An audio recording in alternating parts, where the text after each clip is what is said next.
ஓம் நம சிவாய.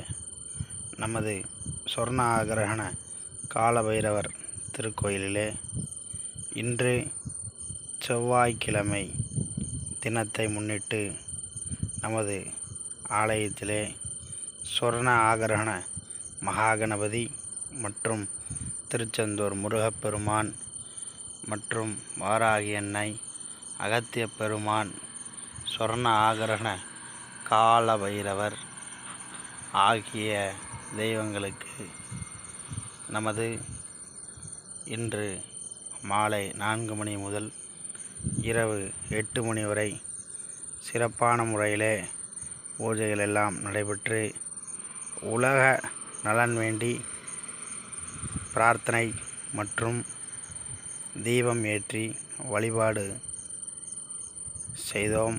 அதனைத் தொடர்ந்து மகா தீபாரணை எல்லாம் நடைபெற்றது. ஓம் நம சிவாய. ஓம் சொர்ண ஆகரகண காலபைரவாய நமோ நமः. ஓம் நம சிவாய.